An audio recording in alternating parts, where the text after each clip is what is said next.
Let's get into some troubleshooting. Again, you're out on a job, something might not be going right. So let's talk about hearing constant buzzing or beeping throughout the whole entire pool. So in other words, is no matter where you are in the pool, no matter which probe, floor probe, wall probe, you're getting this buzzing. One, it could be a stray voltage, and a stray voltage is a phenomenon that you get voltage into a pool from another source. If it is stray voltage, you want to turn the transmitter off and proceed to use the probes with your receiver on without the transmitters. If there is a leak, the receiver should still pick it up. So in other words, is that stray voltage will actually be going to the ground, and your probes will be picking up that area is grounded and say, hey, that's a possible leak. Another thing that could be is there could be too many grounds that's causing this constant buzzing. You could have a pool with lights everywhere.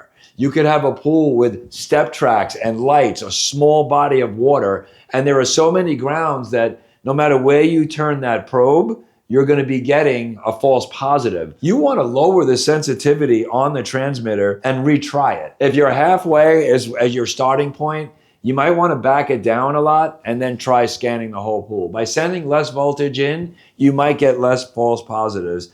And you always want to know where the opposite side of either probe is pointing, and try not to point it to the transducer or to an actual ground. Meaning, if you get over a leak, let's say a leak is in a wall, make sure that there's not a light right across from you and that the opposite side of your cross, so this is pointing literally at the wall, make sure that this isn't pointing to a light right across the way. By doing that, just pivot it. So point this at the leak, and now this is pointing nowhere near a light, nowhere near a ground, and see if that extra buzzing actually stops. Another thing that could cause constant buzzing are multiple leaks. So in some areas, they get these little carpenter ants, and they will literally eat through a vinyl liner, whether it's dry or whether it's from underneath, and we get all these little pinholes in.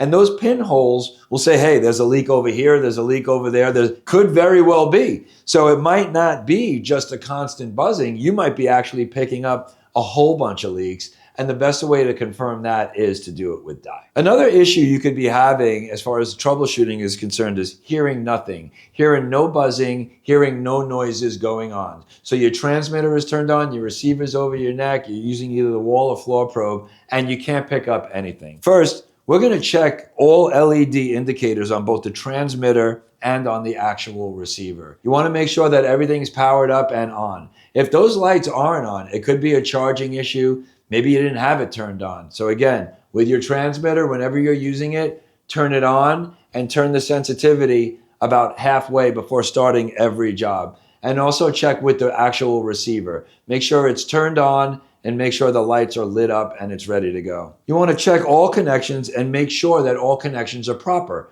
Make sure your float is not plugged into your ground. Make sure you don't have anything reversed. Make sure your headphones are working properly. Check all your connections and make sure that you're plugged into everything that you need to be plugged into. With the units powered on, hold either probe approximately 6 inches away from the transducer. By doing this, you're going to get that noise. So in other words, is no matter what you're doing, no matter what you're in, whatever kind of pool it is, if you have your transmitter on, you have a good ground, you have your receiver on, and you're using a probe, if you take that probe, and let's say it's the wall floor probe, you want to turn it upside down and point this about 5 inches away from the actual transducer. You should hear that buzzing that you need to hear. Same thing with this float. You can touch either side, aim either side directly at the transducer, and you should pick up some noises. If you don't pick up noises while you're doing that, you need to check to make sure that both units are charged, or you need to use your voltmeter and go to the voltmeter section of this troubleshooting section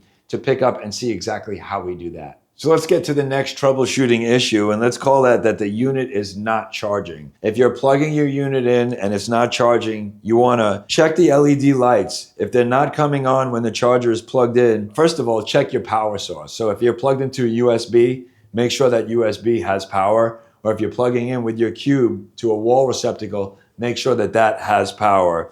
You also want to check your charging cable, make sure the connections are good on the ends of them. Check your cable, check your power source, and let's start there. When you're looking at all the LED lights, if charging light and full charge light come on at the same time, that means that that unit has to get sent back for repair. That means that there's probably a battery problem. Another thing you could do if the unit is not charging is go to the troubleshooting section where we talk about using the voltmeter and perform a voltmeter test on the unit as well.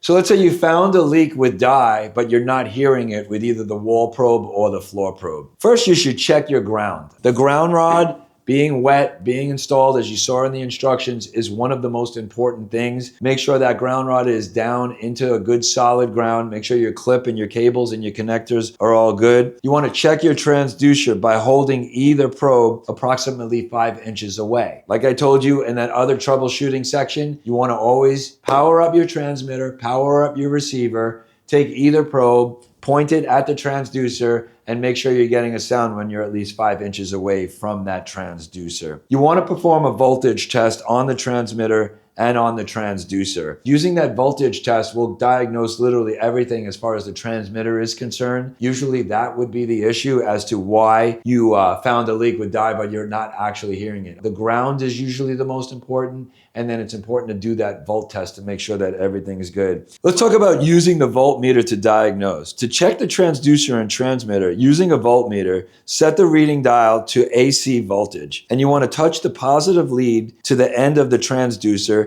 and the negative lead to the ground jack on the transmitter. With the sensitivity turned all the way up, you should have a reading of no less than 4 volts. If the voltage reads lower, recharge the transmitter and then perform another test. If the voltage is under 2 volts, call customer service. We might give you a couple of tips or tricks, or we might have you send the unit in for repair. When going over any of the troubleshooting sections that we just spoke about, or again, when we're talking to the found the leak with dye, but we're not hearing it, again, call customer support. If it's anything going on, if it's any possibility of anything going wrong, we're here to answer the phone. We're here to help you get through those leaks. So call customer support. We'll try to help you get through it on the phone. Sometimes we'll FaceTime you. Sometimes we'll ask you a lot of questions to help us help you.